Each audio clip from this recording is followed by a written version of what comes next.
पुंडलिक विठ्ठल श्री ज्ञानदेव तुकाराम पंढरीनाथ भगवान की जय। पवन सुत हनुमान की जय। श्री गुरुदेव दत्त वासुदेव हरे। श्री गणेश मध्वी सरस्वती नमः। प्रभु रामचंद्राय नमः। संपातीने चिताचरते यथार्थ सांगितली वृद्धी बुद्धी तेने वानरांची मांडी जय जय शब्दी गजत। ग्रंथकर्ते श्री संत एकनाथ महाराज या ठिकाणी सांगतायत संपातीनं सीता शुद्धी सांगितली। सीता आहे एवढा समुद्र पार करून जावा तुम्हाला सीता भेटेल असं सांगितल्यानंतर ना वानरांना आनंद वाटला। वानरांचा भार चिहाणा लावणी तोरण करते झाले बबुकार सीता सुंदर सापडले। सगळ्यांना आनंद वाटला सीता भेटलीच आता पत्ता लागलाय। पत्ता सांगितल्याबरोबर आता जाऊन आणू याचा आनंद वंदन सीता सापडली चित्ररत्न चारशे उड्डाण करीता आणि वानर तिथले तिथं उड्या मारू लागले आनंद साजरा करू लागले। सीता आपल्याला निश्चितच सापडली असं सांगतात। आमच्या कष्टांची झाली सिद्धी आली मावली सीता शोधे म्हणून वानरांची मांडी हसणवारी डुल्ल। आनंद वाटला वानरांना महाराज आजपर्यंत श्रम केलेला आहे ती कष्टात संपलं त्याला सिद्धी प्राप्त झाली। सिद्धीचा शोध लागला। वानरा बोलतात वाकुल्या येरा करी ती गुदगुल्या हाय सत्य चित्ता शुद्धी झाली आमची फिटली अशंका। आणि आनंद वाटला एकमेकाला गुदगुल्या करू लागले एकमेकाच्या त्या ठिकाणी असणारे समोर उड्या मारू लागले। सत्य असणारी सीतेची शुद्धी तिचा तपास आपल्याला लागला असं सांगतात। वैतरणीचा परिवाराच्या योजनाचा गहार अवलंब चके कोण विरतो विचार मांडीला। सगळे वानर आनंदाने उड्या मारत होते। अंगद युवराज होतं त्यांच्याकडे सेनापती पद होतं। त्यांनी विचार केला आपल्याला उड्या मारून जमत नाही आपल्याला त्या ठिकाणी असणारे अधिकार आहे त्यामुळे सीता शुद्धी कशी करायची याचा विचार अंगद करू लागले। चारवणी समुद्र उल्लंघनाची आरते कोणाची किती आहे शक्ती ते समाजती सांगावे। अंगदाने एक मीटिंग घेतली सगळे आतमध्ये बोलवले आतमध्ये बोलवून सगळे जवळ बसवले आणि अंगद विचारू लागले बाबा हे समुद्र आहे सांगा कोणाची ताकद किती आहे कोणाचं उड्डाण किती आहे कोण समुद्राच्या पल्यावर जाऊ शकतं आपापली ताकद सांगा। कोणी अंगाला वचनोक्ती 11 जण सेनापती समुद्र रंगणाच्या ते आपला शक्ती सांगते। अंगदाचं बोलणं ऐकलं आणि त्या असणाऱ्या सैन्यामधले 11 जण सेनापती होते बलवान आणि त्यांनी आपापली ताकद अंगदाला सांगू लागले। सांगे निज निर्वाहन दशा योजनेमध्ये उड्डाण गवाक्ष बोले प्रमाणात त्यावनी त्रिगुण शक्ती माझी। गज नावाच्या वानराने सेनापतीने सांगितलं 10 योजन 100 योजन पैकी 10 योजन उड्डाण माझं जाईल त्याच्या पुढे आमच्यात ताकद नाही। पुन्हा असणारा त्या ठिकाणी गवाक्ष त्याने सांगितलं माझं उड्डाण त्याच्यापेक्षा दुप्पट म्हणजे 20 योजन आहे त्याच्या पुढे मी जाऊ शकत नाही। सांग्या तिने गोते 30 योजने माझी शक्ती 40 योजनांची गती बोले पुरुषार्थी होतो। शरभानं सांगितलं शरभ नावाच्या वानराने 30 योजन पर्यंत माझं उड्डाण माझी उडी या समुद्राच्या पलीकडे 30 योजन जाऊ शकते। त्यावेळेस वृषभ नावाचा वानर आहे त्याने सांगितलं 60 योजन पर्यंत मी उड्डाण करू शकतो। शक्ती बोले गंधवादहन 50 योजनेमध्ये उड्डाण महिंद बोलीला पण 60 योजने शक्ती माझी। आणि गंधमाधन असणारा वानर त्यानं त्या ठिकाणी सांगितलं की 50 योजन माझं उड्डाण आहे। महिंद नावाचा वानर तो सांगू लागला त्याच्यापेक्षा जास्त 60 योजन पर्यंत म्हणजे निम्म्या समुद्राच्या पुढे मी जाऊ शकतो। वेद बोले हे आपले त्वरी उड्डाण योजने 70 सुशेन महावीर वानरी सरी नावावरी सनेव नये। आणि त्यावेळेस तो असणारा सांगू लागला द्विंद सांगू लागला 70 योजन माझं उड्डाण आहे।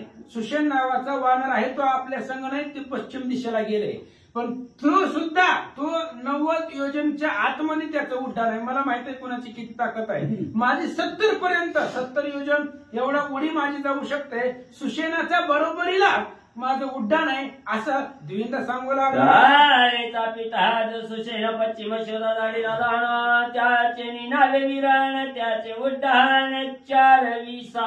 आणि तारेचा वडील असणारा जो आहे त्या सुशेनाचं उड्डाण आहे. किती उड्डाण आहे त्याचं? 80 योजन उड्डाण आहे.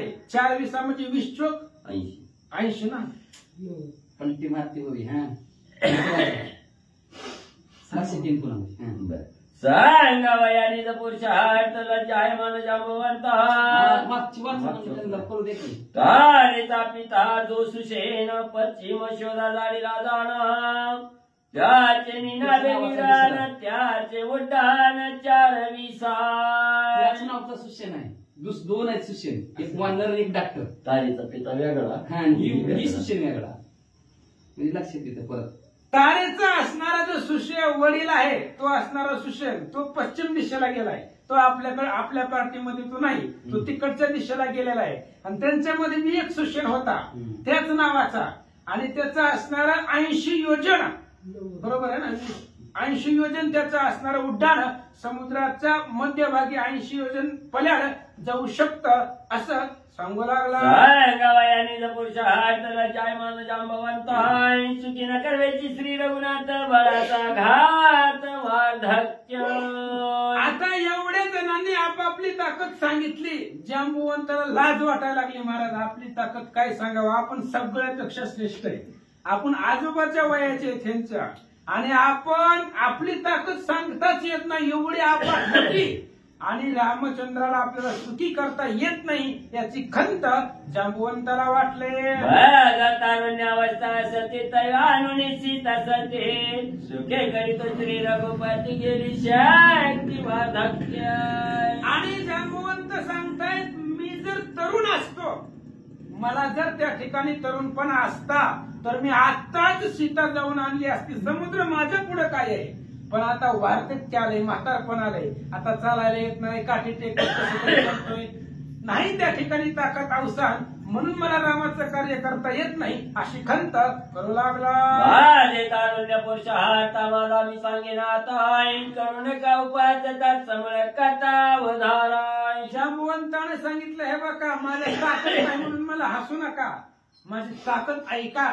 ज्या वेळेस मी तुमच्यासारखा होतो, तुमच्या एवढा मी तरुण होतो, त्यावेळेस त्या तरुणपणामध्ये काय काय आम्ही पराक्रम केले सांगतो ऐका. बळी नारायण वामन रूपी जाऊन आपण करावा या बळीचं छळन झाला आपण त्रिविक्रम. आणि बळीचं छळन करण्यासाठी भगवान श्री विष्णूंनी वामनाचा अवतार घेतला आणि 3 पायामध्ये पृथ्वीचं त्या ठिकाणी त्रिभुवनाचं आक्रमण करून घेतलं असं जांबुवंत बोलले. काळी मी आणि सुशेन दोघा पूर्ण तारुण्या पाण करावा या त्रिविक्रमदर्शी प्रदक्षिणा दोघे जण निघालो. आणि त्यावेळेस मी आणि सुशेन, आता ही सुशेन पश्चिमेचा असेल, मी आणि सुशेन आम्ही 2 जण मिळून त्या ठिकाणी त्यावेळेस वामन अवतारामध्ये ज्यावेळेस भगवंताचा वामन अवतार बळीला छळण्यासाठी झाला घेतला होता त्या अवतारामध्ये आम्ही तरुण होतो, मी आणि सुशेन, आणि आमच्यामध्ये अफाट बळ होता. तेव्हा काय झालं, वाय करिता प्रदक्षिण सुशेनाची शक्ती शेण चालता मेटे वळली जाणं मोर्चा पण तो पडिला. आणि पृथ्वी प्रदक्षिणा करायची असा आमचा त्या ठिकाणी नियम होता, पण होता आम्ही दोघंही संगत उड्डाण केला आवेशानं. पण प्रदक्षिणा करत असताना सुशेन थकला, त्याची असणारी ताकद संपली, अंगवन क्षीण झाले. काय माझ्या अंगवन लक्षोनी त्रिविक्रम चरण पृथ्वी सैलवन कानन केले प्रदक्षिणा त्रिसप्त. आणि त्यावेळेस माझ्याकडे ताकद होती, सुशेन दमला होता, पण माझ्याकडे भरपूर ताकद होती. त्रिविक्रमाला प्रदक्षिणा करण्यासाठी मी धावत होतो, आवेशाने जात होतो. त्यावेळेस काय झालं, ते काळी माझ्या अंगावन लक्षोनी त्रिविक्रम चरण पृथ्वी सैलवन कानन केले प्रदक्षिणा त्रिसप्त. 21 वेळा पृथ्वीची प्रदक्षिणा केली होती.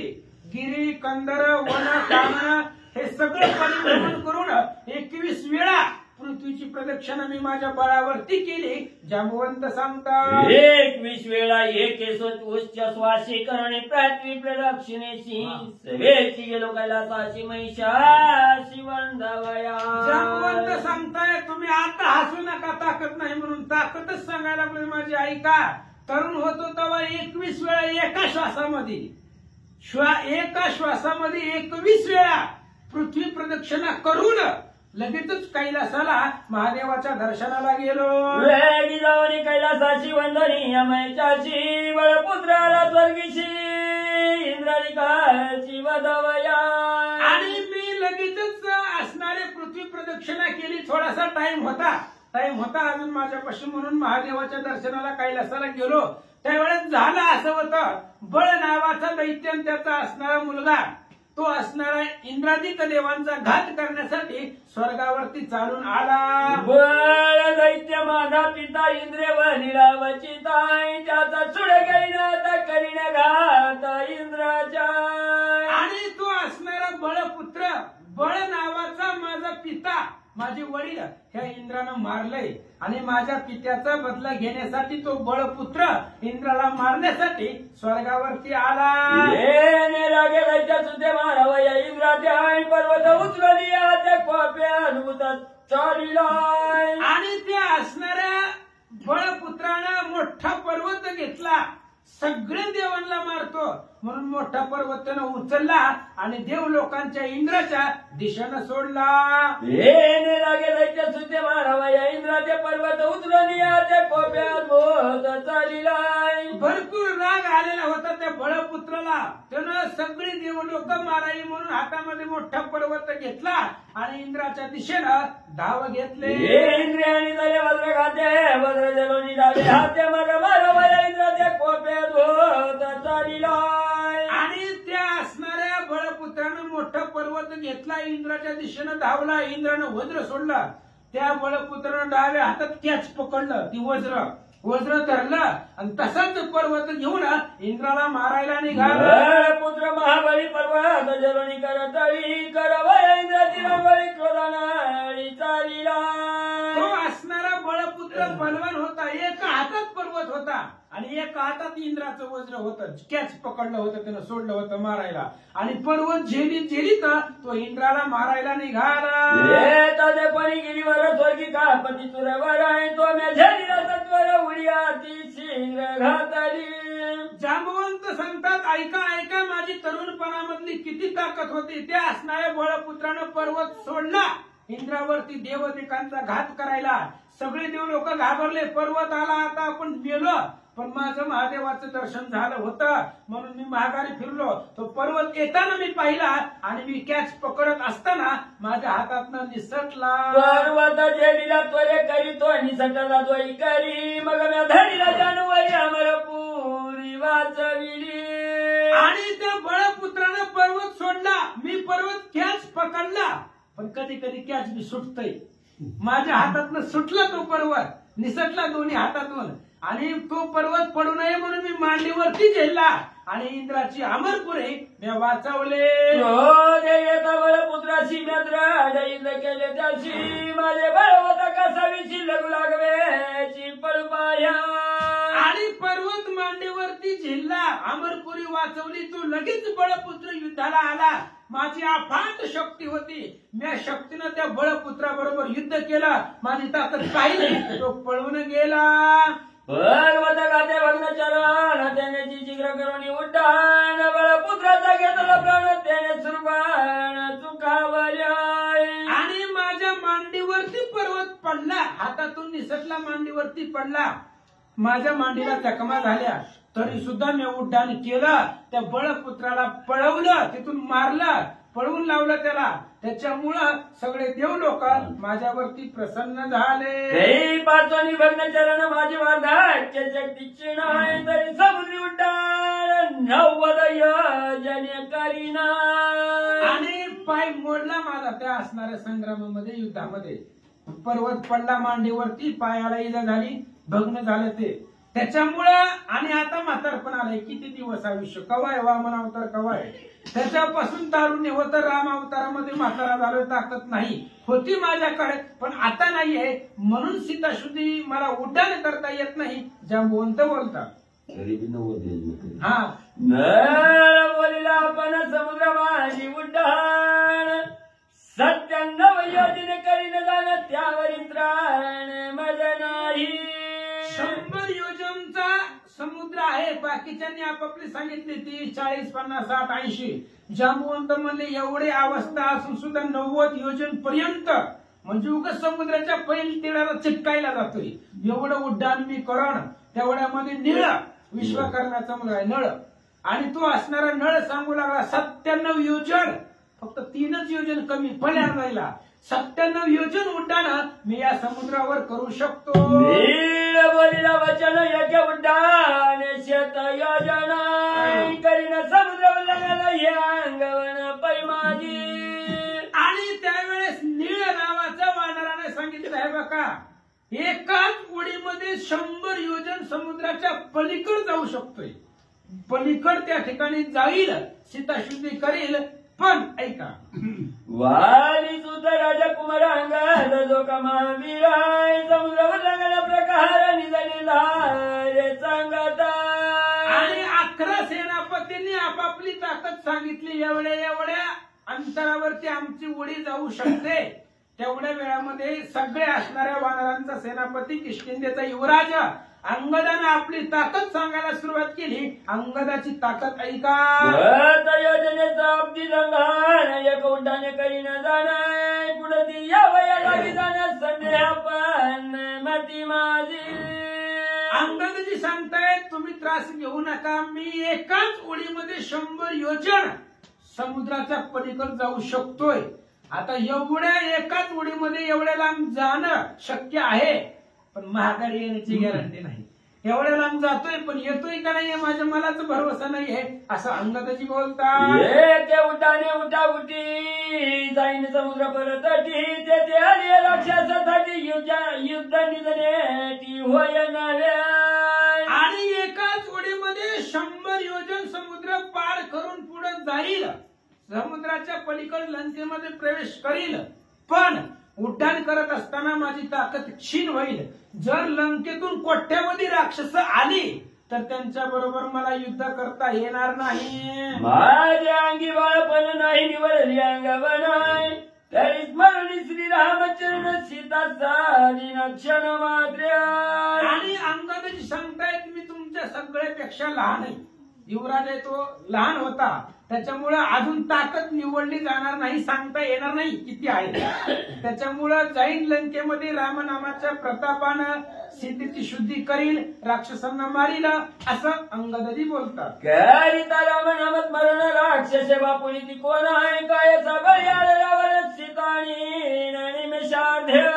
आणि रामचंद्राचं नामस्मरण करील, त्यांच्या बळावरती लंकेमध्ये जाईल, कोट्यावधी राक्षस मारील, रावणाला मारील आणि सीता अंगदाच्या उत्तर वानरी केला जय जयकार जितपती करीती दुहार तो राजकुमार अद्रुवळी. आणि अंगदाने सांगितल्याबरोबर सगळ्या वानरांनी जय जयकार केला. म्हणले तुम्ही युवराज आहेत, आमचे राजकुमार आहेत, राजाचे असणारे त्या ठिकाणी सुपुत्र आहेत, किष्किंधेचे युवराज आहेत, तुमची ताकद अफाट आहे. मी आता सेवक सकाळ राजकुमारांनी तू वाळ समुद्र लंघनाची तुळत तुझवरी साळ नाही घालू. आणि ती असणारी बाकीची वानरे सांगू लागले महाराज तुम्ही युवराज आहेत, आम्ही सेवक असताना, आम्ही एवढी मोठे बलवान वानर असताना तुम्हाला सीताशुद्धीला पाठवणं कसं पाठवावं. कविता प्राण देणे लागेल सीताशुद्धी जाता अपमानता निवाराय. आणि त्यावेळेस अंगदाने सांगितलं मग असं जर झालं नाही तर आपल्यापैकी कुणीच जाणार नाही, कारण कुणाचंच उड्डाण समुद्राच्या पलीकडे जात नव्हतं, मधीच पडत होतं. मधी पडलं की काय पाण्यात मरावंच लागल. मग असं जर आपण केलं तर सीता भेटणार कसे. बोलीला जांबवंत हनुमंत विराती विख्यात कौगाच्या शपथात भूत प्रतापी. म्हणून म्हातारी माणसं संघ लागते तर अनुभवी असतात महाराज. तेवढ्या वेळेला जांबवंत बोलले अरे तुम्ही कशाला तुमची ताकद दाखवायला. अहो एकाच पायामध्ये अख्खं त्रिभुवन आक्रमण करण्याची ज्याच्यात ताकद आहे ती कोपऱ्यामध्ये उभा राहिली. हनुमंताकडे किती ताकद आहे वर्णन करता येत नाही. लहानपणी सूर्यावर गेला होता, आता एवढी ताकद असते. बाळपणी आकळीता भानू रावता निर्धरीला अभिमानू याचा पिता प्रवचन हनुमंत. आणि याची अफाट ताकद आहे. लहानच होता हनुमान, नुकतं जन्मलेला, आणि तेवढ्या असणाऱ्या लहान वयामध्ये अगदी बालपणामध्ये सूर्यावर झेप घेतली.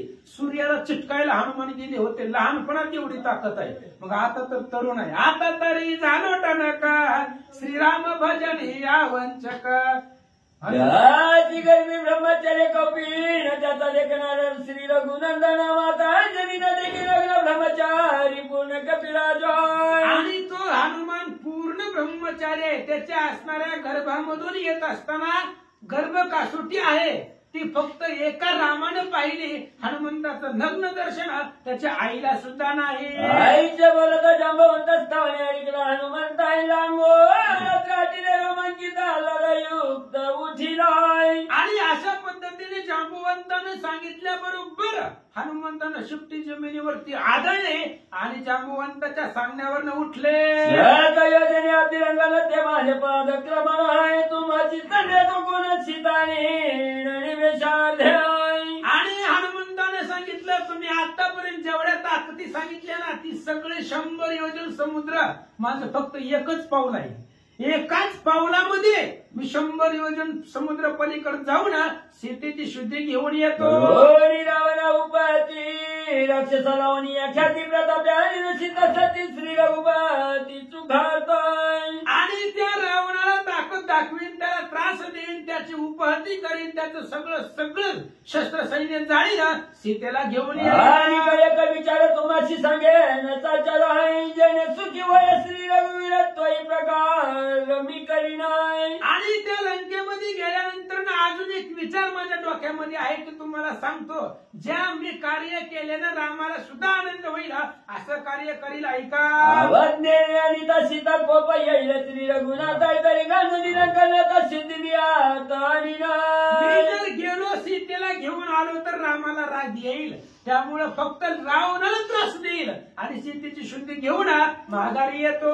राक्षसारी राम लक्ष्मण वीर शोर दोघे जण सीतेपाशी मी देईन सकुळी रावण निर्दळावयाय. राक्षसाचा अंत करणारा तो राम लक्ष्मण आहे. सगळ्या राक्षसांना मारिलं सीतेची शुद्धी आली आणि रामचंद्राला सांगितले रोज शमुक पर्वतावरी जाणं घेऊन या श्रीराम लक्ष्मण गाडीनं लंकेवर उड्डाण सकुळी रावण मारावयाय. आणि आताच्या आता त्या ठिकाणी ऋषमुख पर्वतापासून निघण्यापासून राम लक्ष्मणाला घेईन त्या पर्वतावरनं आणि लंकेला जाईल रावणाला मारीन सीतेला घेऊन मी आतुरवळी करीन राक्षसा मंडळीची तालीन रामाजवळ हरकेटाळी पिटीताय. आणि अतिशय आतुरबळी हनुमान होते. सगळ्यांना माहिती होते हनुमंताकडे ताकद आहे. हनुमंतानं ताकद सांगितली आनंद वाटला.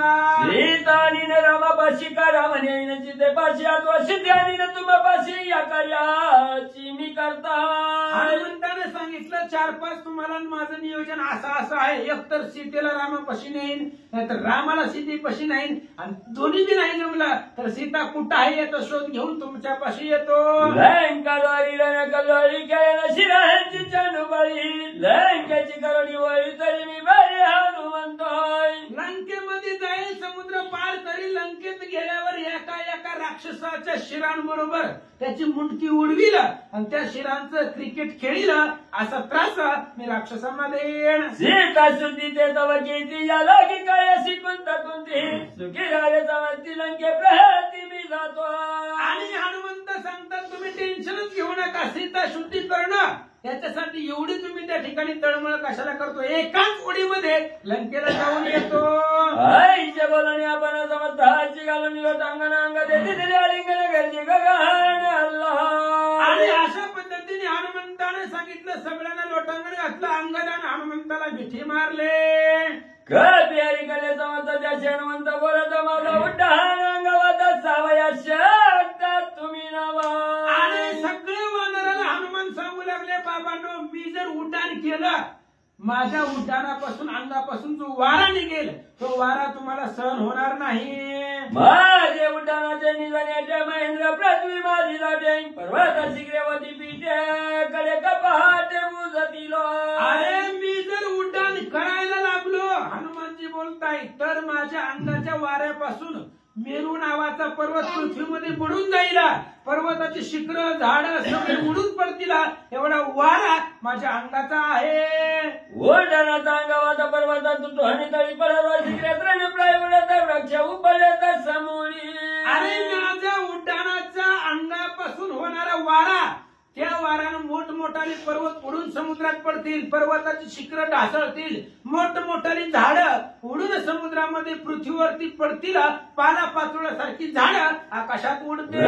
उकडाली जवळी परिभ्रमती अंतराळी शुष्क पागणे वाहुटाळी तैशा वेळदारी उडतील. मोठमोठाली महाकाय असणारी झाडं माझ्या अंगाच्या वाऱ्यानं आकाशामध्ये पालापाचोळ्या उडावा तशी आकाशामध्ये उडतील, एवढं सामर्थ्य आपल्याकडे आहे.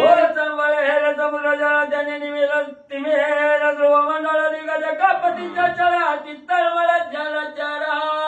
आणि मी जर उड्डाण केलं आणि माझ्या अंगापासून जर वारा सुटला तर त्या वाऱ्याने समुद्राचं पाणी ध्रुवमंडळ आकाशामध्ये सत्य लोकांपर्यंत जाईल.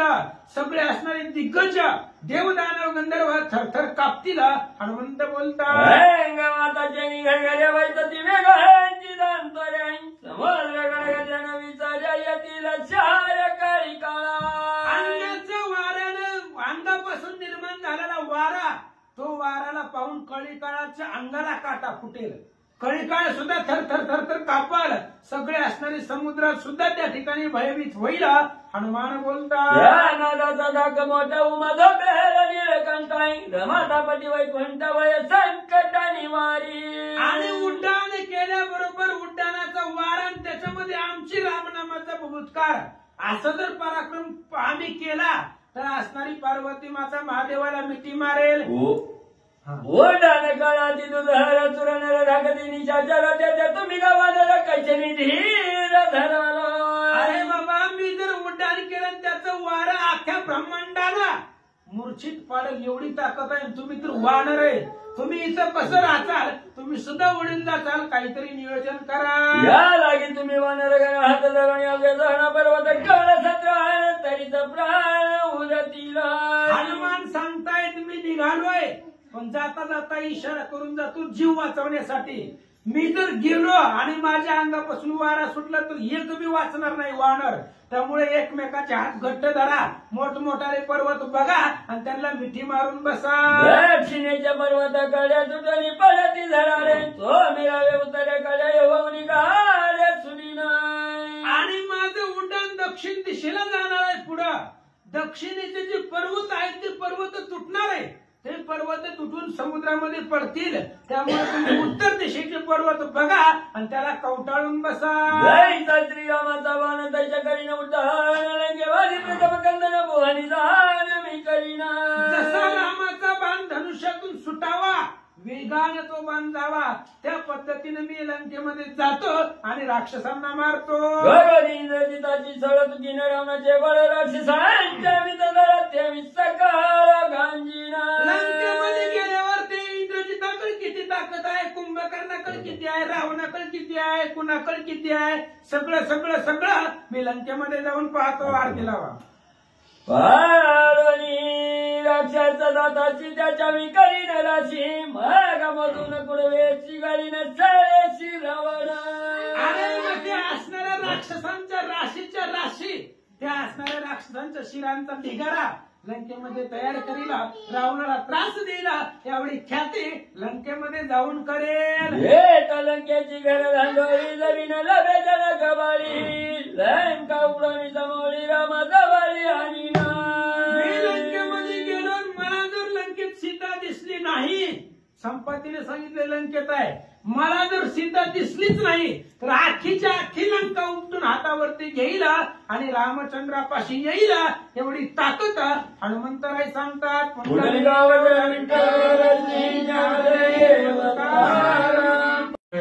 श्री गुरुदेव दत्त वासुदेव हरी. काय करा पटापटा घेऊन घ्या.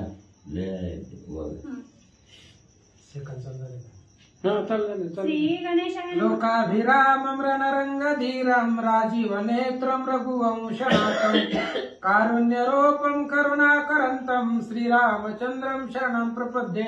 नीलाम्बुजश्यामलकोमलाङ्गं सीता समारोपित वामभागं पाणोमासाय कचारुचापं नमामि रामं रघुवंशनाथं.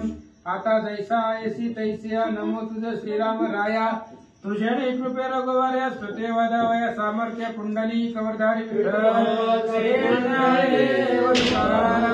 पंढरीनाथ भगवान की जय। कपिवर्य महारुद्र हनुमान की जय। श्री गणेशाय नमः, श्री सरस्वते नमः, श्री प्रभु रामचंद्राय नमः। ऐसे हनुमंताचे वचन ऐकोनिया वानरगण, हर्ष वंदिले त्याचे चरण, जय विमुरत गण इंद्रासी। कथेचं अनुसंधान ग्रंथ करते श्री संत एकनाथ महाराज या ठिकाणी सांगतायत हनुमंताचं बोलणं असं ऐकलं. कसं ऐकलं? हनुमान म्हणला मी आता लंकेला जातो, सीता शुद्धी करतो, सीतेचा शोध घेऊन माघारी येतो. असं ऐकल्याबरोबर वानराला आनंद वाटला. इंद्राचं बोलणं ऐकल्यावर त्याच्या असणाऱ्या मरुदगणाला, देवलोकाला जेवढा आनंद होतो तेवढा आनंद हनुमंताच्या बोलण्याने वानरांना झाला. श्रीराम स्मरण लीला त्याची सुमनांच्या माळा, वानरी विचित्र घातल्या गळा, वणी वनमाळा शोभता. आणि हनुमंताचं बोलणं ऐकलं, वानरांना आनंद वाटला. आपल्या गळ्यामध्ये फुलांचा हार घातला हनुमंतानं, पण कसा घातला? रामचंद्राच्या स्मरणाचे शब्द, त्यांच्या कीर्तीचे शब्द आणि त्या शब्दांच्या फुलांचा हार वानराच्या गळ्यामध्ये हनुमंतानं घातला, असं नाथ महाराज सांगतात. परिवाराला वानर बारी, इंद्र समान ज्याची दोरी, त्या चढला महेंद्रगिरी, लंकापुरी लक्षोनी. आणि हनुमंत तयार झाले. जांबवंताने सांगितलं जावा. जावा म्हटल्याबरोबर हनुमंतानं म्हणलं आता उशीर लावायचा नाही. आधीच महिना गेला त्या विवरामध्ये, खाण्यापिण्यात महिना गेला, कळलंच नाही. त्याच्यामुळं महेंद्र नावाचा पर्वत आहे आणि इंद्राचा असणारा अमरावती समान तो असणारा पर्वत बलाढ्य, त्या पर्वतावरती हनुमंत चढले. लंकेची दिशा लक्षात घेतली, निघाले. करोनिया श्रीराम स्मरण, देवोनी वानरा आलिंगन, करावयासी उड्डाण आल्हादपूर्ण हनुमंता. हनुमंतानं श्रीरामचंद्राचं स्मरण केलं, हृदयामध्ये रामाची मूर्ती आठवली, भगवंताचा नाम उच्चार केला. वानरांना आलिंगन दिलं, सांगितलं शांत बसा, निवांत बसा, मी माघारी येईपर्यंत इथून हालायचं नाही, कुठेही जायचं नाहीये, मी असणाऱ्या लंकेमध्ये जातो. म्हणून पर्वतावरती हनुमंतराय चढले. मुखी श्रीराम नाम मुद्रा, हृदय धरुणी श्रीरामचंद्रा, उल्लंघवया समुद्रा, कपिकुंजरी आल्हाद. हनुमंताला आनंद होता महाराज. रामचंद्रानं दिलेली जी अंगठी होती ती असणारी अंगठी राम नामांकित होती आणि ती अंगठी मुखामध्ये होती, त्यामुळे मुखामध्ये रामाची मुद्रा आहे, राम नामांकित मुद्रा आहे. हृदयामध्ये रामचंद्राची मूर्ती आहे, श्रीरामांचं प्रेम आहे, मुखामध्ये सदलित रामाचं नाव आहे आणि रामाचंच कार्य करण्यासाठी हनुमंताला आनंद वाटला. पाहता निज भाऊचे त्राण, अंगाले निज स्फुरण, लागोनी त्राहिता जाण, रोमांच पूर्ण धडकती. हनुमंतानं स्वतःच्या बळाची त्या ठिकाणी असणारे सर्वांग लक्षण पाहिलं. अंगावरती रोमांच उभा राहिले. लंकेला जायचं स्फुरण आलं हनुमंताला. 100 पटीनं ताकद आपली त्या ठिकाणी वाढली गेली. आणि काय करतात? उच्चा दळता बळी, शिळा शिखरा झाली रांगोळी, वृक्ष मिळाले पळधुळी, पुष्पी फळी समवेता. हनुमंताला आवेश आला, स्फुरण आला आणि आपली जी शेपटी होती ती शेपटी जमिनीवरती आदळली. समुद्राच्या किनाऱ्याला आदळल्याबरोबर ज्या पर्वतावरती शेपटीचा प्रहार पडला ते पर्वताचं पीठ झालं, बिगर गिरणीचं पर्वत पीठ झाले महाराज. एवढी फक्त शेपटीचं सामर्थ्य होतं. झाडं जी होती ती झाडं फुलांसहित उन्मळून खाली पडली. एवढा आकांत शेपटीच्या धडाक्याने झाला. पक्षी कळकळती आकाशी, महाप्रळय दिग्गजांसी, तरस्त गरा बिळवासी, सिंह सुकरांसी अतित्रास. पक्षी कळवळू लागली महाराज. आकाशामध्ये जाणारे असणारे पशु पक्षी, वनामध्ये राहणारे सिंह म्हैसे तर सगळे असणारे जी काय असणारे वनामधले असणारे पशु पक्षी प्राणी असतील, दिग्गज आहेत आकाशामधले सुरवर लोक दिग्गज, ते सुद्धा प्रताप पाहून थरथर कापू लागले. उड्डाण करिता महाबळी, पर्वत दाटला पायतळी, तेने तो रूपला भूतळी, सर्प पाताळी दडपले. हनुमान ज्या पर्वतावरती उभा होते तो पर्वतावरती हनुमंताच्या शरीराचं वजन पडलं. आता किती किलो असेल हनुमंताचं वजन? होतं का वजन काटा मोजायला? अहो उभारले बरोबर पर्वत पाताळात गेलाय. हनुमान ज्या पर्वतावर उभा आहे तो पर्वत पाताळामध्ये गेला, दडपला. आणि पाताळामध्ये कोण आहेत? नाग लोक आहेत, सर्प लोक आहेत. ते सर्प दाबले, वरनं भार पडला तोंडावरती, मस्तकावरती. त्यामुळे मुखातून विषाच्या गरळा बाहेर पडू लागल्या. अर्ध सर्प दडपता एक बाहेर काढून या मुख सक्रोध वमिता पैरिख शिळा निषेक भस्म होती. साप आहेत महाराज, सापाचं विष भयंकर असतं. एक एक साप पाणी सुद्धा मागू देत नाही, खतरनाक असतो. आणि ते असणारी सापाला वध झालं. हनुमंतानं पर्वत दाबला खाली पाताळामध्ये, पर्वताचा असणारा पर्वत दळपला पृथ्वीमध्ये आणि सापाच्या असणाऱ्या मस्तकावर भार पडला. तोंड दाबलं सापाचं, त्याच्यामधून विष बाहेर पडला. ज्या ज्या दगडावरती सापाचं विष पडलं ती दगड जळून गेली. एवढं विष त्या सापाचं तोंडातून बाहेर पडू लागलं. जैसी उभारली छत्रे सर्पपणा तडाकारे अर्ध दडपली शरीरे फुफुत्कारे गरजती. छत्री, आपण छत्र, डोक्यावरती छत्र धरावं तशी असणारी सापाची फण्या होत्या. अनेक पंचमुखी, शतमुखी असं असणाऱ्या हजारोमुखी साप होते पाताळामध्ये. आणि त्यांच्या असणाऱ्या फण्या त्या ठिकाणी असणाऱ्या छत्रासारख्या दिसू लागल्या. तेही त्या असणाऱ्या पर्वतानं दाबल्या. सर्पी वमिता पैगराळा उठते अग्नीचे कल्लोळ. विकसरली सकळ अतिविकळ तळमळती. आणि साप तोंडामधून विष बाहेर पाडू लागले. तोंड त्यांचं असणारं मस्तक दाबलं, त्याच्यामुळं सगळे असणाऱ्या विषाच्या गरळा, विष बाहेर पडू लागलं. त्या विषानं अग्नीचा कल्लोळ, विष जर पडलं तर अग्नी लागत होता, एवढं विष सापाचं बाहेर पडू लागलं. पर्वती दिव्य औषधी अनेक दाटल्या स्रवती पियुक चोका तोरस लागताची देखा निशक विख निमाले. आणि पर्वतावरती औषधी होत्या. हनुमान ज्या पर्वतावरती उभा होते, महेंद्र पर्वत, त्या पर्वतावरती औषधी होत्या.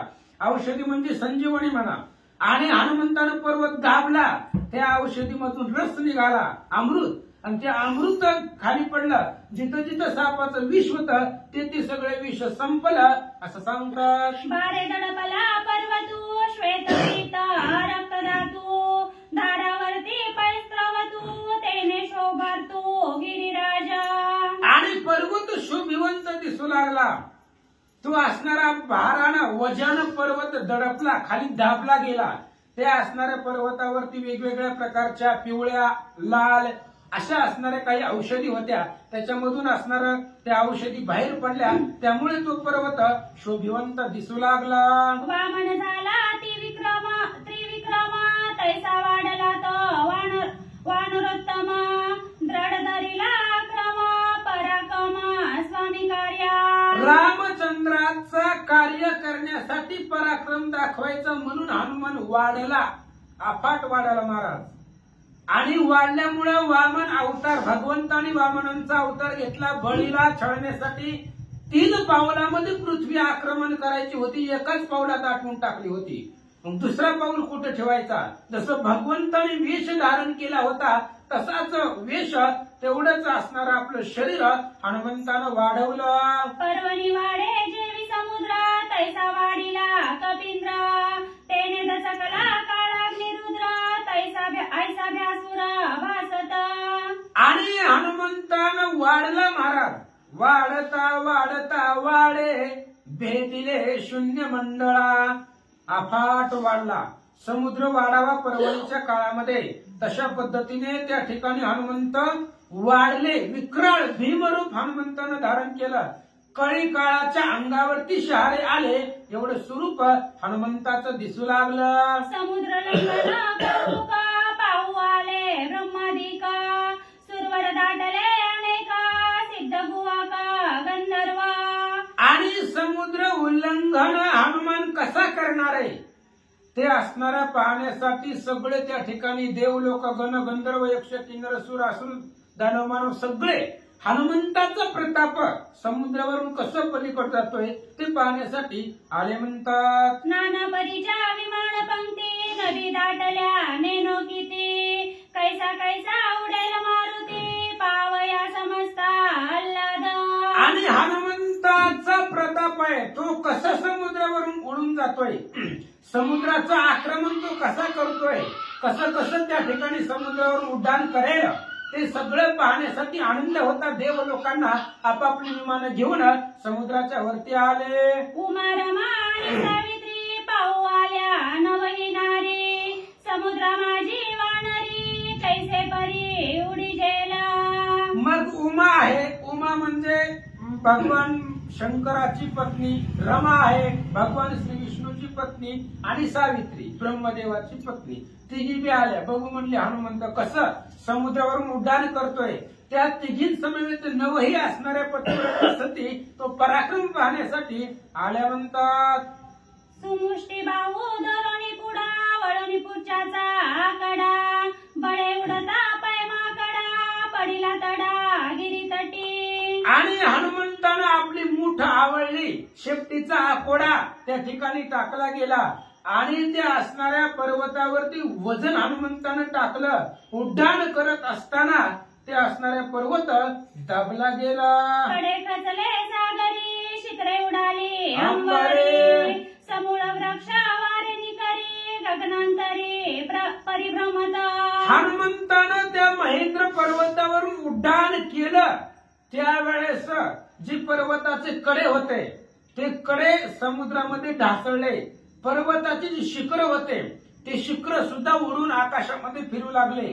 झाडं होती पर्वतावरती मोठमोठाले, महाकाय वृक्ष होते ते सुद्धा आकाशामध्ये उडाले आणि पालापाचोळा सारखे फिरू लागले. जैसा बोलवणी अति अक्षा सुहृदय माघारे परतत, तेवी पाषाण वृक्ष समस्त मागे पडत सागरी. आणि जशा पद्धतीने एखादा लय दिवसातून पाहुणा घरी आला, मग पाहुण्याचा आदर करावा लागतंय, मान सन्मान करावा लागतंय आणि सगळं करून कपडे वगैरे देऊन त्याला पाठवावं लागतंय आणि त्याला सोडवायला जावं लागतंय. सोडून आल्यावर जसं महागारी येतो घरचा सदस्य, तशा पद्धतीने ऐका. विकट वानरे दिदली हाक दुमदुमले तिन्ही लोक, कळी काळे घेतला दाका सुरसाशंक विमानी. आणि हनुमंताने उड्डाण केल्याबरोबर जी काही देवलोक विमानामध्ये बसून बघायला आलेली होती, हनुमंत कसा उडतोय ते पाहण्यासाठी आल्यानंतर साशंकित झाली. त्यांच्या मनामध्ये सुद्धा शंका आली असं या ठिकाणी सांगतात. जाणूनी पवनाची शक्ती उल्लंघोनी मनोगती, लंका लक्षणी मारुती शीघ्र गती निघाला.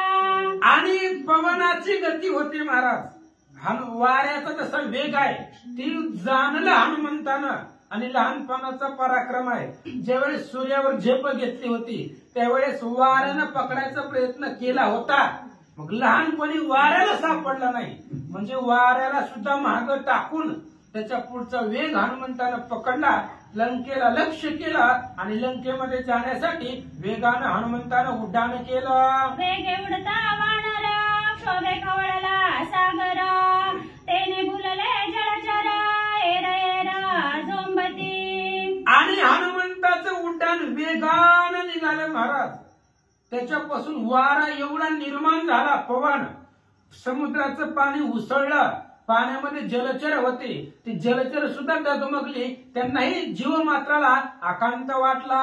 अंगवाते मारुती कुंटली रविचंद्राची गती, ग्रह नक्षत्रे डळमळती निजात्मगती कुंटली. आणि हनुमंताच्या अंगापासून निर्माण झालेलं वारं भयंकर, चक्रीवादळापेक्षा सुद्धा भयंकर वारं होतं. त्या वाऱ्यानं चंद्र आणि सूर्याची गती थांबली. सूर्याला सुद्धा हलता येईना, स्टॉप झाला जागेवरती. नक्षत्र ढासळून त्या ठिकाणी पृथ्वीवरती पडू लागली. एवढा आकांत अंगाच्या वाऱ्यानं निर्माण झाला. हनुमंताच्या अंगदीप्ती नभी शशी सूर्यलोपती, नक्षत्रांच्या लाया होती तेजे मारुती दैदिप्यमान. आणि हनुमंताचं तेज होतं महाराज, सूर्याचंही होतं, पण हनुमंताचं जे तेज होतं शरीराचं, त्या तेजानं सूर्य लोपून गेला होता. हनुमंताच्या प्रकाशापुढं सूर्य फिक्का पडला होता, नक्षत्र ढासळून पडू लागलेली होती. एवढा तेजवंत मारुतीराय दिसू लागले. बाळ सूर्याचा ओतिला की शेंदुराचा रचिला, न तो कुंकुमाचा गडीला तैसा हनुमंत पाहिला एखादा लहान सूर्य असावा, बाळ सूर्य. सकाळी सकाळी सूर्य उगवायच्या आधी आपल्याला लाल भडक दिसतो गोळा, तशा पद्धतीने तो बाळ सूर्य दिसावा. किंवा एखाद्या पर्वतावरती सिंदूर वतावा, तो पर्वत लाल भडक दिसतो, धगधगीत दिसतो, आरक्त दिसतो.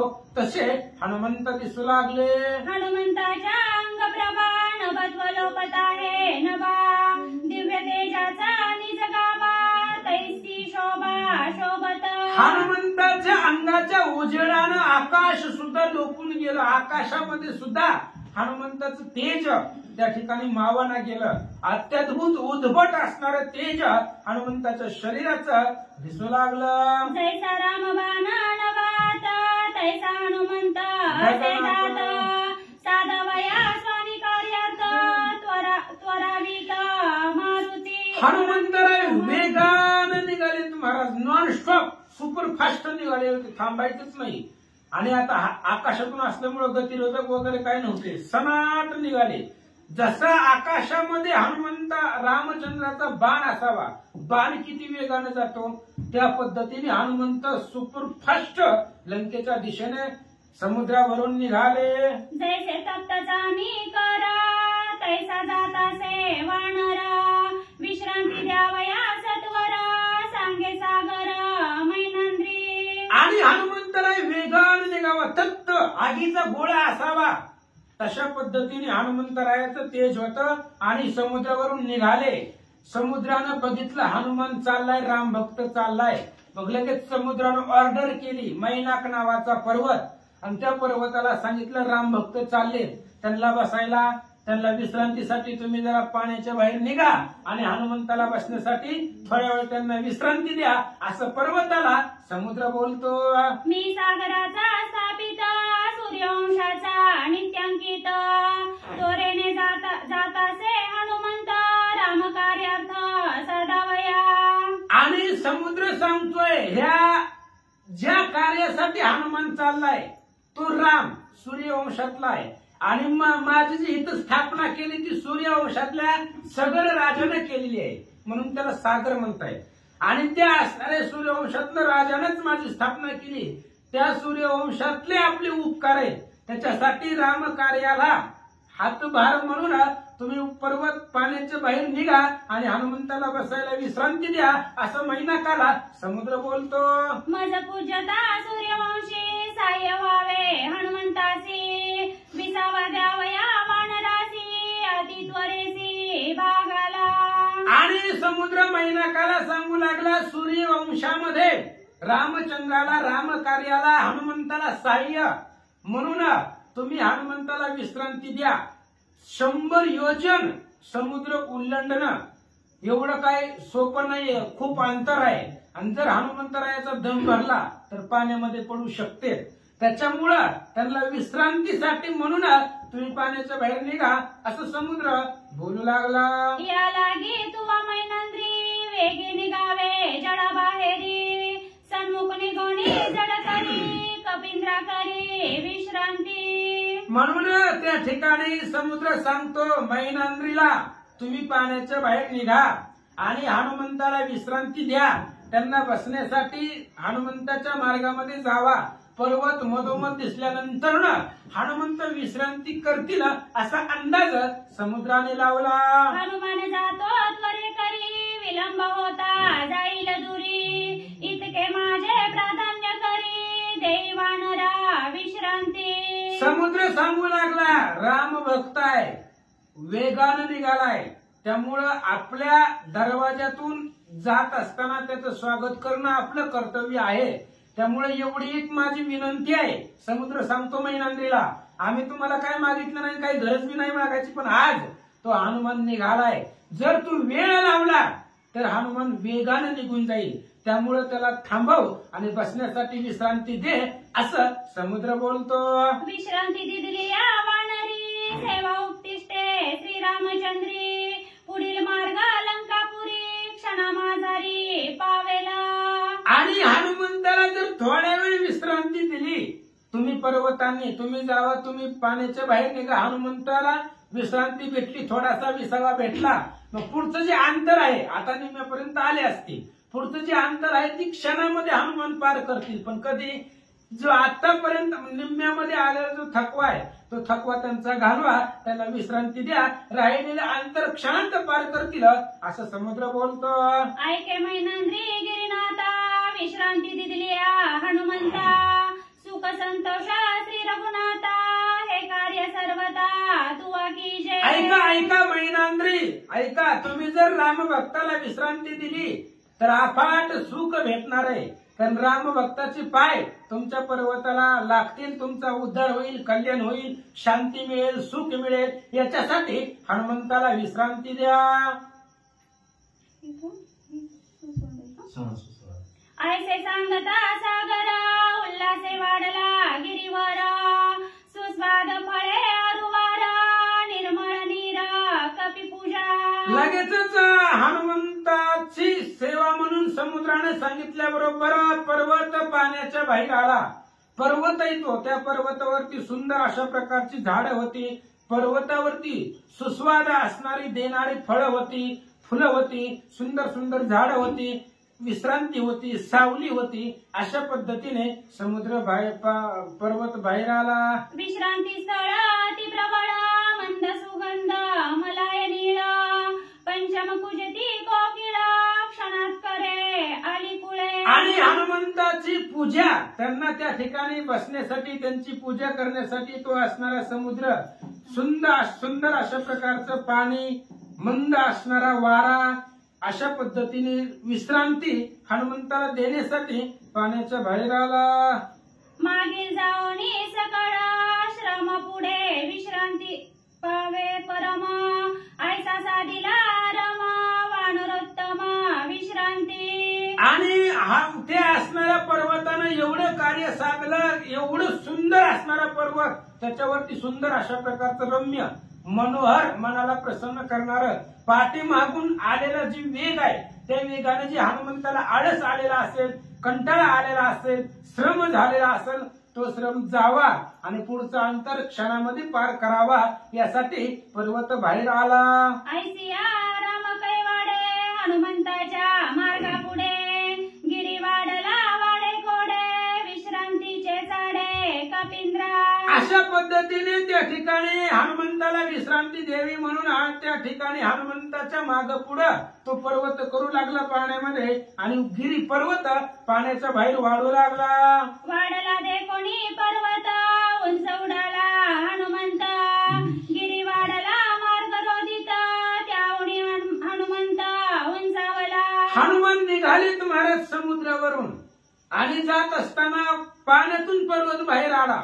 जसा जसा पर्वत वाढल तसं तसं हनुमान वाढायला लागले, आकाशामध्ये वर वर जाऊ लागले. हनुमंताला वाटायला अडथळा आहे, विनाकारण आपण चाललोय तर आपल्याला आडवं यायला लागले. म्हणून जसं जसं पर्वत उंच वाढेल तसं तसं हनुमान आकाशामध्ये वाढू लागले. हनुमान जसे वाढायले तसं खालना पर्वत वाढू लागला. जव पर्वत वरती वाढे तव तव मारुती गगनी चढे, श्रमण बाधी तयाकडे विश्रांती चाडे उदास. आणि जेव्हा जसा जसा पर्वत पाण्याच्या बाहेर वाढू लागला उंच, तशा तशा पद्धतीने हनुमानही वाढू लागले, वर वर जाऊ लागले. आकाशाला टेकले हनुमंतरायाचं उड्डाण, आणि आकाशामधून पुन्हा असणारे उड्डाण करू लागले. एवढं करत असताना हनुमंताला श्रम कंटाळा अजिबात नव्हता. नदी चढला योजना शत द्विगुण वाढला पर्वत, हनुमंत चढला 500 गिरी 700 वाढला. आणि हनुमान आकाशामध्ये गेले, 100 योजन वरती हनुमान गेले आकाशामध्ये. पर्वत त्याच्यापेक्षा त्या ठिकाणी दुप्पट वाढला, 200 योजन वाढला. हनुमान 500 योजन वरती गेले, आणि पुन्हा असणारा 700 योजन पर्वत वाढू लागला. अशी दोघाची वरचढ होऊ लागली. हनुमान चढला सहस्रवरी इतकाची वाढला गिरी, कपी चढला तयाही वरी समुद्र परपारी जावया. हनुमंताला उल्हास होता, कधी लंकेमध्ये जातोय आणि मातेची भेट घेतोय, त्यांचं दर्शन घेतोय, हा उल्हास होता. त्यामुळे हनुमान 100 योजन वरती वाढले आकाशामध्ये. पर्वत तेवढाच वाढला. पर्वत म्हणला ह्याच्यावर आपल्याला जाता येत नाही, कुठवर वाढायचं, हे कुठं ध्रुवमंडळापर्यंत जाईल, ह्याला काय. आता ह्याच्यापेक्षा आपल्याला जास्त वाढता येत नाही. हजारो योजन पर्वत वाढला, तिथं स्थिरावला. हनुमान त्याच्यापेक्षा उंच गगनामध्ये गेले आणि तिथून जाऊ लागले. गिरी वाढला लक्ष कोटी, कपी चढला नभपृष्ठी, पर्वत स्वये कपाळ पिटी, चरण भेटी मज नव्हे. तरी सुद्धा पर्वतानं थोडासा प्रयत्न केला आणि 1000 योजनच्या वरती, कोट्यावधी 1,00,000 योजन पर्वत वाढला. आणि मग हनुमंत नाभाच्या पोटातून आकाशामधून जाऊ लागले. मग असणारा तो पर्वत कपाळ बनवू लागला. लंगोनी जाता हनुमंत, ज्ञानी मौनाक विनविता, तू कृपाळू श्रीरामदूत, उपेक्षित काजासी. आणि मग ज्यावेळेस हनुमान निघाला त्यावेळेस मग पर्वतानं म्लान वदन केलं. दुःख झालं पर्वताला आणि दीन वदनानं पर्वत हनुमंताला बोलू लागला, महाराज चालला तर आमच्या घरी चहा पाणी करून जावा. कोण तुम्हाला बोलवलं पण आम्ही आमंत्रण देतोय. या म्हणले आमच्या असणाऱ्या थोडीशी आमची सेवा घडावी, तुमच्या सेवा आमच्या हातामधून घडावी म्हणून आमची तळमळ आहे. असं तो महिना हनुमंताला बोलू लागला. तुझा लागली आचरण मी होईन अति पावन, या लागी मी वाढलो गाजान, नाही अभिमान तुझसी मज. आणि पर्वतानं सांगितलं, हनुमंतराया आपली तुमची काही शर्यत लागलेली नाही, स्पर्धा लागलेली नाही, काही नाही. तुमच्या बळाची तुलना आम्ही मशक आहे बा पुढे. तुमचं बळ कुठं, आमचं कुठं. फक्त तुमचं पाय आमच्या शरीराला लागावं. ह्या पर्वतावरती तुमचं चरण, पायाचा चरण जरी लागलं तरी सुद्धा आमचा उद्धार होईल या आशेनं मी वाढत होतो. असं पर्वत बोलू लागला. सागरे सांगितले मज प्रती, हनुमंता पूजावे अतिथी, या लागी आलो मी तुझ प्रती, द्यावया विश्रांती रामभक्ता. आणि हनुमंता समुद्राची आज्ञा होती की तू जावं आणि हनुमंताचं स्वागत करावं, हनुमंताची पूजा करावी. कारण हनुमान रामभक्त आहे आणि अतिथी आहे आपल्यासाठी. त्यामुळे आपल्या इथं आलेला आहे, त्यामुळे त्याचा मान सन्मान पूजा करा ही समुद्राची आज्ञा होती. म्हणून मी पाण्याच्या बाहेर आलो असं पर्वत बोलू लागला. सगळे स्थापिला साचार, या लागी नावे तो सागर, तू ही सूर्यवंशीचा किंकर, आम्ही समग्र दास तुझे. आणि हनुमंत आम्ही तर तुमचे सेवक आहे, तुमची या दासाचा दास करून ठेवा, आशीर्वाद द्यावा हाची मजा. अहो सूर्यवंशातला सगळ राजा आणि त्यानं या समुद्राची स्थापना केलेली आहे. आम्ही सूर्यवंशाची सेवक आहेत, तुम्हीही सूर्यवंशाचे रामभक्त आहात.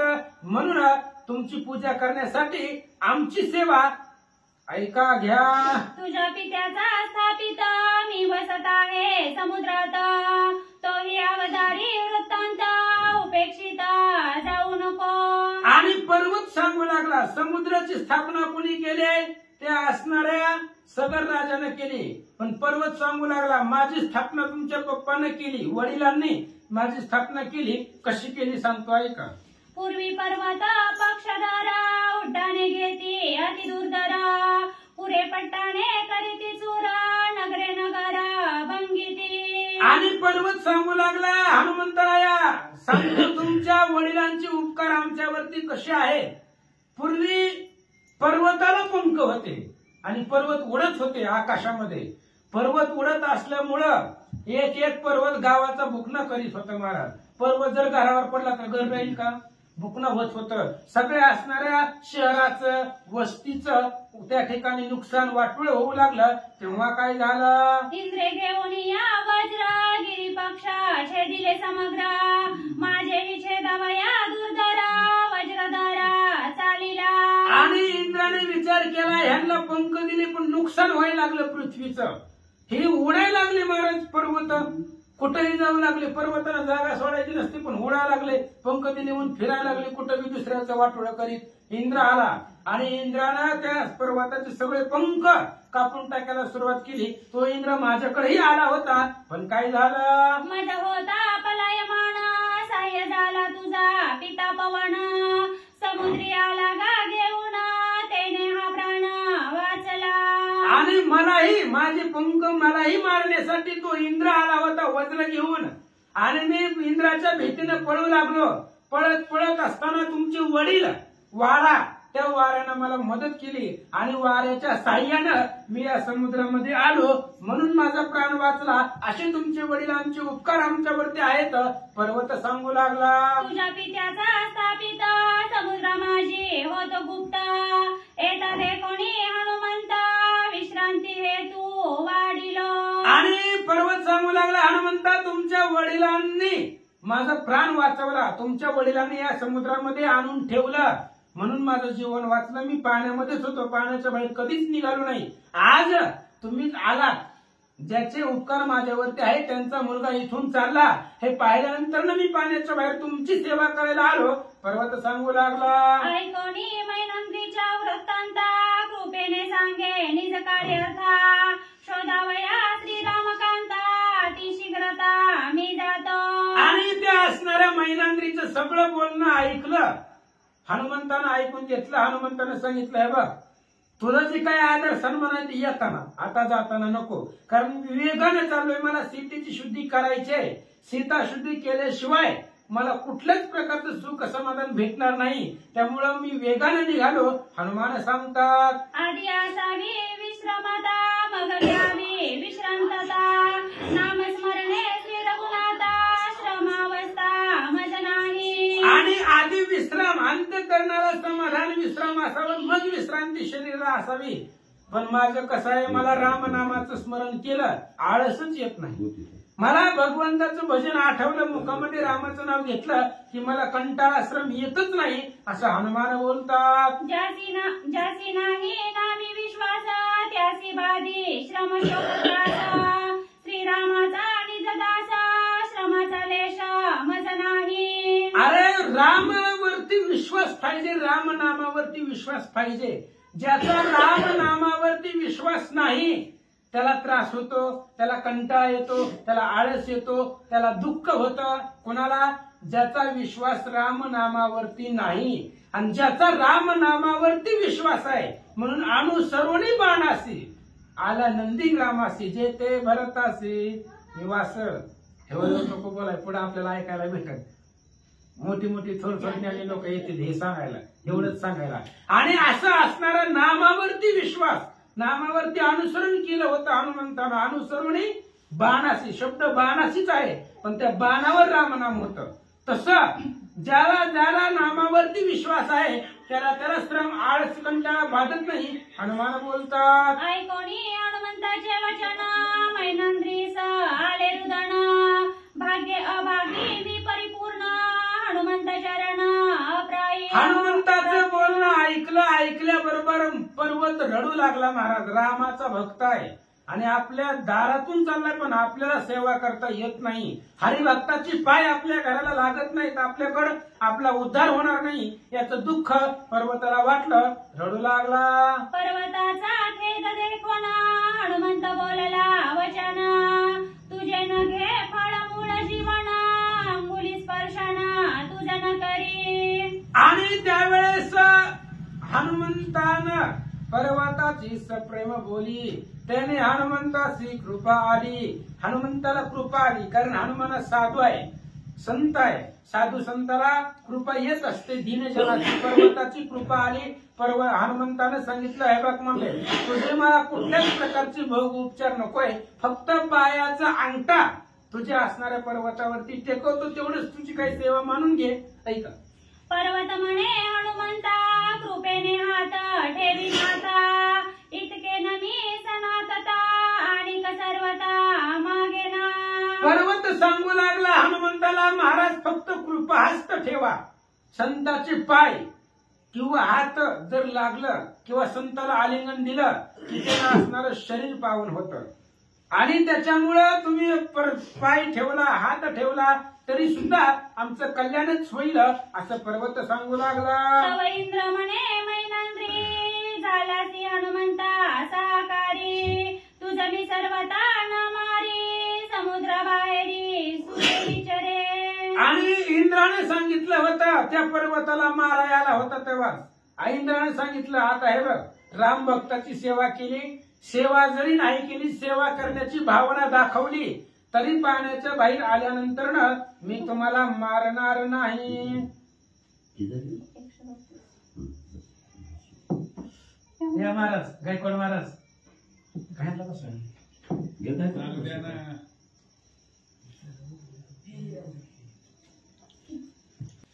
श्री गणेशाय नमः, श्री पांडुरंगाय नमः, श्री प्रभू रामचंद्राय नमः.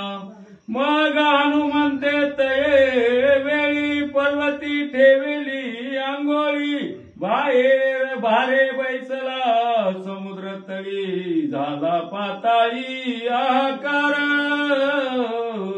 आणि मग पर्वताची बोली, प्रेमाची बोली हनुमंतानं ऐकली. हनुमंतानं आपल्या पायाचं वज, अंगठ्याचं वज पर्वतावरती ठेवलं. त्याच्यामुळं पर्वत दाबला गेला पाण्यामध्ये, आणि एवढा दाबला की पाताळापर्यंत तो पर्वत दाबला फक्त पायाच्या अंगठ्याच्या वजानं, असं सांगतात. पण गमनती पर्वतावरी अतिशय भार पडला भारी, करील सप्त पाताळ चुरी, नवनागांतरी हाहाकार. आणि पाताळामधले जे साप होते ते साप बोलू लागले, पर्वतावर काहीतरी भयंकर वज पडलंय आणि पर्वत दाबला गेलाय. तो दाबलाय खाली, पण त्रास आपल्याला व्हायला लागलाय. सप्त पाताळाचं त्या ठिकाणी रांगोळी करली की काय, असं नागांना तळमळ वाटू लागले. रांगोळी ठेविताची श्री पर्वत बुडाला सागरी, कपी बैसता जरीवरी, तय होता चकचुरी निर्नाम. आणि हनुमंतानं फक्त अंगठ्याचं वज पर्वतावरती ठेवलं, पर्वत पाताळात गेला फक्त अंगठ्याच्या वजानं. जर हनुमान बसला असता तर पीठ झालं असतं पर्वताचं. पर्वत होता असं नावच संपलं असतं त्याचं. त्या पर्वताची रांगोळी केली असती जर हनुमान बसले असते तर. फक्त पायाच्या अंगठ्याच्या वजानं पर्वत पाताळामध्ये दाबला गेला, एवढं सामर्थ्य हनुमंताचं आहे. येते की करोनिया ख्याती पुढे चालिला मारुती, ब्रह्मादिका विस्मय चित्ती, जय जय करीती सुरसिद्ध. अशा पद्धतीने एवढी ख्याती हनुमंतानं केली आणि समुद्रावरून पुढे उड्डाण हनुमंतराय करू लागले. ब्रह्मादिक देवाने हनुमंताची ताकद पाहिली, आश्चर्य वाटू लागलं. इतकी करोनिया ख्याती पुढे चालिला मारुती, उलंगावया पांपती शीघ्र गती निघाला.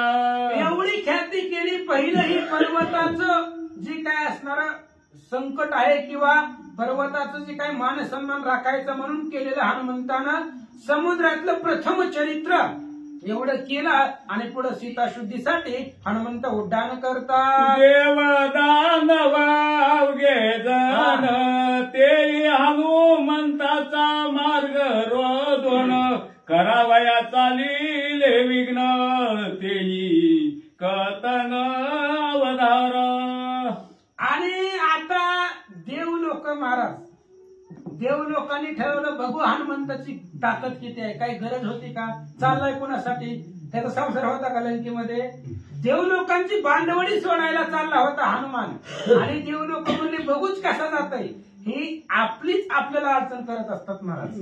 आपल्याला पुढे जायला थांबवण्यासाठी परक कोणीच नसतंय. कोणावर येतं? आपलंच असतंय. त्याला वाटतंय फक्त आपल्यापेक्षा मोठं होऊ नये, बाकी किती बी मोठं जरी झाला तरी चालतंय, माझ्यापेक्षा मोठं होऊ नये असं आपल्याला वाटत असतं. म्हणून आपलीच लोक आपल्याला आडवी येतात. तसं देवलोकांनीच हनुमंताला संकट निर्माण केलं. कसं केलं ऐका. सागरावरी शीघ्र गमन करिता ये वायुनंदन, राक्षस रूपे करावे विघ्न, गमना खंडावे. देवलोकांनी विचार केला हनुमान समुद्रावरून निघालाय, पण जाऊन द्यायचं नाही, ह्याला अडवायचं, विघ्न करायचं. मग आपण देव लोक आहे, आपल्याला आपापल्या रूपामध्ये विघ्न करता येत नाही. मग राक्षसाच्या रूपामधून त्याला थांबवायचं असं विचार करतात. किती बळ आहे हनुमंता, पावयावळी देवा समस्त, दानवाची धनुजे माता, ते विघ्नार्थ दाडिली. आणि देवांनी विचार केला या मारुतीकडे, हनुमंताकडे किती बळ आहे, किती ताकद आहे, आपण विघ्न केल्यावर आपल्या विघ्न पुढे टिकतंय का नाही ही बघण्यासाठी दानवांची आई कश्यपा ऋषींचीच पत्नी होती ती. कश्यपापासून सृष्टीची उत्पत्ती निर्मिती आहे आणि तेच असणाऱ्या कश्यपाची पत्नी आणि दानवांची माता ती सुरसा ती छळन करण्यासाठी पाठवले. जावो शके निजात्मशक्ती किंवा येईल काकुळती काय करील मारुती ते निश्चिती आम्ही पाहू. देव लोक म्हणले आपण पाठवले सुरसेला पण आता बघू हनुमान पाया पडून विनंती करून जाते का आपल्या प्रतापानं जाते आपल्या ताकदीनं जाते का नमस्कार करून काकुळतेला येऊन जाऊ दे म्हणून जाते हे बघण्यासाठी देवलोकांनी विघ्न मांडलं. धनु आश्रयोनी समुद्र धनुसुर साधनवाची माता कपट तेजस तेजत ऐकोनिया देवाची कथा विघ्न हनुमंता करू आली. आणि धनु देवांची दैत्यांची असणारी दानवांची आई होती राक्षसांची आई धनु आणि तिला देव लोकांनी सांगितलं जाऊन हनुमंताला आडवा हनुमंताला विघ्न करा. देव लोकांचं ऐकून सुरसा हनुमंताला थांबवण्यासाठी आले. आश्रयोनी समुद्र जल राक्षसी झाली विकराळ मुख्य पसरोनिया कराळ कपी तत्काळ गिळो आली. आणि ती राक्षसी आली महाराज भयंकर तोंड पसरलं तिनं आपलं जाबाड तोंडाचं पसरलं आणि हनुमंताला गिळण्यासाठी आली म्हणतात येणे मागे जे जे येती ते माझे भक्ष्य निश्चिती तुझ मी गिळी न पुषे युक्ती रिग मुका प्रतिवनरा. आणि ती असणारी सुरसा मोठं तोंड पसरलं आणि सांगू लागली ह्या समुद्रामध्ये जे जे येतील ते आपलं खाद्य आहे त्याच्यामुळे तुलाही मी खाऊन टाकील असं ती सुरसा बोलू लागली. सुतीशी जातो लवला हे श्रीराम कार्याची साध्य होय विघ्न न करी ओ माये तुझे पाय वंदितो.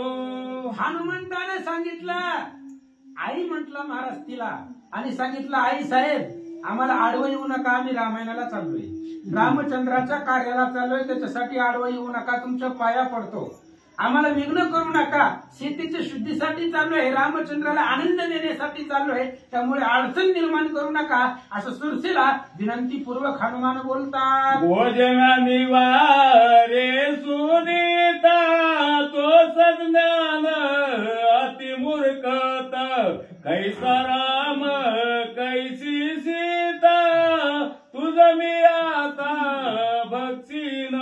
सुरसेने सांगितलं हे बघ म्हणले मला लागले भूक आणि माझी जेवणाची वेळ झाली मला टाइमच्या टाइमाला खायला काहीतरी लागतंय आता तुझं जर ऐकत बसले तर कोण राम कोण सीता त्याच्यामुळे आता मी काय बघत बसणार नाहीये झालं टाइम झाला की आम्हाला खायला लागतंय आता आहे यांच्यामध्ये आणि त्याच्यामुळं तुझं ऐकणार नाहीये मी आता असं ती सुरसा बोलू लागले. फुले चुकवावया मरण पद सांगसी ब्रह्मज्ञान सुदेने निमालिया प्राण सुकृत कोण भोगिल. आणि त्यावेळी सुरसा सांगू लागली तुला तुझ्या जीवाची टेन्शन आलंय तुला जर तुझा जीव जाईल अशी भीती वाटायले स्वतःचा जीव वाचवण्यासाठी तू आम्हाला आता ज्ञान सांगायला त्यामुळे मी क्षुधित आहे आणि मी जर आता भुकेने मेले तर पुढचं कोणी काय बघितलंय त्यामुळे ती सुरसा बोलू लागली. राक्षसी पसरले वदान हनुमंत झाला एक योजन येरी मुख पसरिले देवगुण 10 योजन कपी झाला.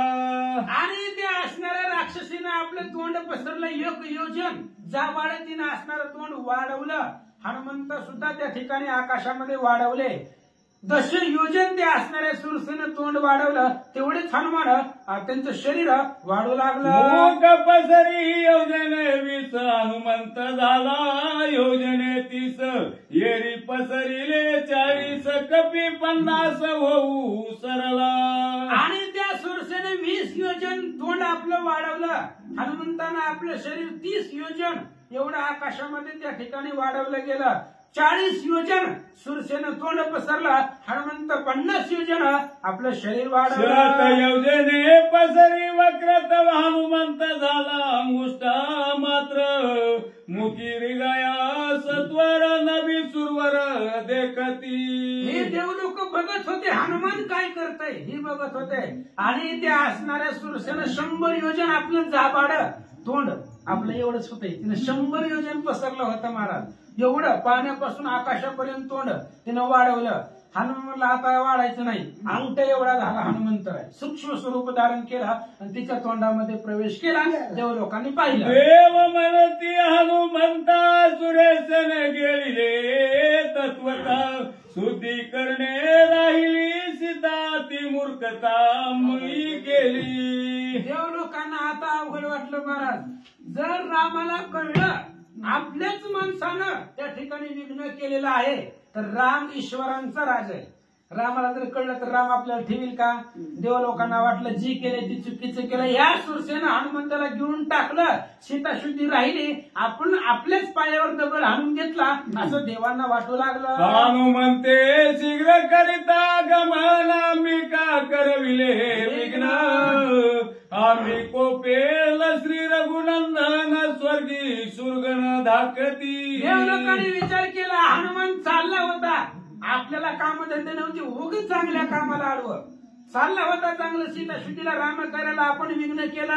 ते सुरसेला पाठवलं. हनुमंताला मारून टाकलं. जर रामाला कळलं एकाच बाणामध्ये राम मारून टाकेल. हनुमंतरी गे राक्षस वदनी अंतरी पाता कश्यप पत्नी दानवाची सखी जननी माता सपत्न देवाची. आणि त्यावेळेस विचार केला हनुमंतानं. आतमध्ये पोटात गेल्यावर मारायचा विचार होता पण हनुमंतानं बघितलं आधी कोण आहे. कोणालाही मारायचं नसतं. हनुमंतानं पाहिलं हे कश्यप ऋषींची पत्नी आहे. राक्षसांची आई आहे आणि देवांची सावत्र आई आहे. त्याच्यामुळे हनुमंत मारण्याबाबतीत विचार करू लागले. पवन जो का माझा पिता त्याची हे सावत्र माता हिच्या करून ये गात हृदय हनुमंता मानले. हनुमंताने विचार केला आपला जो वडील आहे आपले पप्पा वारा आणि आपल्या असणाऱ्या वडिलांची सावत्र आई नात्याने विचार केला तर लांबून का होईना आपली आजी लागते. बरोबर ना? हा. त्यामुळं आजीला म्हातारीला मारायचं नाही. जेवढं आहे तेवढं तिला जगू द्या. त्याला मारणं हनुमंताला योग्य वाटलं नाहीये. काय विचार कर राम कार्याचे त्वऱ्या करी त्वरणी गावे बाहेरी वानराची युक्ती वारी देखे कर्ण रंध्री निर्गम. आणि हनुमंतीच्या पोटामध्ये होता. तिला मारायचं नव्हतं. जर मारायचं असतं तर कुठूनही बाहेर निघाला असता. पोट फाडून काळी उपटून कसं बी बाहेर निघाला असता. पण तिला मारायचं नाही. म्हणून हनुमंतानं विचार केला हिच्या पोटात कवर थांबायचंय. आपल्याला लंकेत जायचंय. सीता मातेचा शोध घ्यायचाय. म्हणून मग बाहेर कुठून निघावं. रस्ता कुठून एखादी काय खिडकी वगैरे काय दिसली का बघितली तर कानामधून बाहेर जाण्याचा रस्ता. वर्षासाठी आवळे वानर दाती तोंडी नाकडे मुकीचे मुकी हरपले किंवा गुंतले देशांतरी. आणि सुरसानं तोंड मिटवून घेतलं. दशांतरी तिनं असणारे तोंड मिटून घेतल्यानंतर मग पुन्हा असणारी जीभ चाटू लागली. ही वानराची चव कशी होती. खारट आंबट तुरट कसं लागतंय. मिरच्या झालंय कमी झालं याच्यामध्ये काही तिला कळणाच गेलं महाराज. हनुमंतीच्या दाताला जिभीला लागलाच नाही असं विचार सुरसा करू लागला. राक्षसी घेता वदन दांडोळीत हनुमान निघे कर्णबिळी बोबोकार देता तुरवळी पिटली टाळी सुरवरी. आणि ते असणारी आपल्या मुखामध्ये जीभ अशी तोंडात फिरवून बघू लागली. कुठल्या कोण्यामध्ये दाताच्या सांधीत पडलंय का दाड्यामध्ये अडकलंय कुठं बघू लागली ती जिभेनं. पण हनुमान दिसना. तेवढ्यात कानामधून बाहेर आले. बाहेर आल्याबरोबर प्रभू श्रीरामचंद्र हनुमंत विवेकी अति ख्यात करोनी सुरसेचा घात निर्गम देखिला श्रवणात विघ्नातीत राम नामे. सुरसेनं पाहिलं आणि विचार केला हनुमान खरंच बलवान आहे. हनुमंतानं आपल्याला मारलं नाही, त्याला मारता येत नाही असं नाही. त्यानं जर ठरवलं असतं तर मारून टाकलं असतं, पण आपल्याला वाचवलं आणि कानामधून निघून गेला. सुरसा विघ्नातीत श्रीराम भक्त त्या माझी मुकरणे हनुमंत श्रीराम नाम जे स्मरत ते यशवंत ती लोकी. विघ्नातीत असणारा हनुमान आहे महाराज. हनुमान विघ्नाच्या पलीकडचा आहे. हनुमंतापाशी विघ्नच येत नाही. तो का म्हणे संकटाशी शरण जावे मारुतीशी. संकट आलं की हनुमंताच्या पाया पडायचे. विघ्न जवळच येत नाही. काय येत नाही तर नाम अतीत. नाम रामचंद्राचं सदलित नाव मुखामध्ये आहे म्हणून निघून गेला. सुमनी वर्षती देवा जय जयकार करीती सर्व हनुमंताचे लघु लागवाती अपूर्व ती लोकांनी पाहिलं हनुमान निघून गेला. हातामध्ये फुलं घेतली, हनुमंताच्या डोक्यावरती टाकला, जय जयकार करू लागले. श्रीराम नाम मोकी मुद्रा हृदय स्मरण श्रीरामचंद्र कैसे विघ्न त्या कपींद्रासन समुद्रा लंगील. आणि मुखामध्ये राम नामांकित मुद्रा आहे, हृदयामध्ये रामाची मूर्ती आहे, हृदयात श्रीरामाचं प्रेम आहे, मुखामधून रामनामाची आवृत्ती सारखी बाहेर पडते. मग अशा राम भक्ताजवळ विघ्न कसं येईल. क्षणामध्ये लंकेमध्ये न करो माझा जीव घात हनुमंत निजबळे निर्मुक्त देखोनी सुरसा संतो पंत आशीर्वाद देत हनुमंत. आणि मग सुरसेने विचार केला मला मारलंच नाही, आणि मारलं नाही म्हणून सुरसेला आनंद वाटला. मग त्या ठिकाणी आशीर्वाद देऊ लागली, कल्याण होईल. आणि पाया पडत सांडोनिया राक्षसी क्रूरता सुरसा झाली शांत रूपता अर्थ सिद्धी पावसी हनुमंता श्रीराम सीता संयोगे. अहो त्या सुरसेचं चाललंच नाही म्हणून आशीर्वाद दिला. आणि जर हनुमंतानं पाया पडलं असतं तर ते सुरसेनं सोडलं असतं का. नसतं सोडलं महाराज, सोडलंच नव्हतं, गिळून टाकलं होतं. पण ज्यावेळेस आपली ताकद चालली नाही मग तुझं कल्याण होईल, होणारच आहे. राम भक्ताचं कल्याणच होणार. तुला रामचंद्राचं कार्यामध्ये यश येईल, कृत कल्याण होईल असा आशीर्वाद देऊ लागले. श्रीराम नामी तुझी मिठी आलागी तू दाटुंगा सृष्टी तुझे निराम सीतेची भेटी राम राज्य सृष्टी तुझे. अरे तुझ्या मुखामध्ये सदोदित राम नाम आहे. आदत दाटुका महावीर मुखी राम नाम निरंतर तया कोण अर्थ दुस्तर कार्य सत्वर साधिला. युद्धकांड अध्याय 49 शक्तीचं शेवटचा अध्याय. सगळ्या वानरांना टेन्शन आल्यावर मग सुग्रीव सांगते हलका वैती आदट दाटुका महावीर आणि मुखामध्ये सुदोदित रामाचं नाव आहे. रामा टेन्शन घेऊ नका, हाता येत सीता सुद्धीची समय सिद्धी तुझे होईल गात्री शुद्धी निशिनिमेशे लंगील उदादी तू सद्बुद्धी कपिंद्रा. आणि सुरसा सांगू लागली हनुमंता रामनामाचं नाव मुखामध्ये असल्यामुळे तुमच्याकडे संकट येणार नाही, क्षणात लंकेमध्ये जातात. आईशे बोलवणी उत्तर सुरसा वंदिला वानर हेरू निघाला सत्वर समुद्र पार लंगावया. अशा पद्धतीने सुरसेने आशीर्वाद दिला. हनुमंतानं उड्डाण केला, निघाले. सुरसा देवी देवी विघ्न कपिने जिंकिले न मारून पुढे सागरी बळवान केले कंदन ते ऐका. सुरसेनं मारलं नाही, हनुमान लंकेमध्ये गेले. समुद्रावरून काय काय पराक्रम करतात सकाळ ग्रंथांचे माहेर ते श्रीराम चरित्र पवित्र वक्राचे वक्र पवित्र श्रोते श्रोतियांचे. अहो सगळ्या ग्रंथाचं माहेर रामायण आहे. माहेर म्हणजे आनंद. मुलीला आनंद माहेरामध्येच भेटतो तसं सगळ्या ग्रंथाचं माहेर घर म्हणजे रामायण आहे. इथं आलं की समाधान जीवाला भेटतं. स्वामी सेवेशी विकला प्राण ब्रह्मज्ञानाचे भूषण नवविधी भक्तीचे जीवन कपी कथन शिव वंदे. हनुमंताचं चरित्र महादेवाला सुद्धा वंदनीय आहे. स्वामी सेवाचा कार्यामध्ये सफळ आहे. मुखामध्ये रामाचं नाव आहे. आदित्य दाटुके हनुमंताचे स्मरण विघ्नतेची होय निर्विघ्न स्मरणे सुलभ ब्रह्मज्ञान कथा पावन हनुमंते. हनुमंताचं स्मरण केलं की विघ्नच जवळ येत नाही असे असणारे हनुमंताचं त्या ठिकाणी दर्शन आहे. एका जनार्दना शरण कपी प्रताप गण पुढे काय केले कथन सावधान अवधान.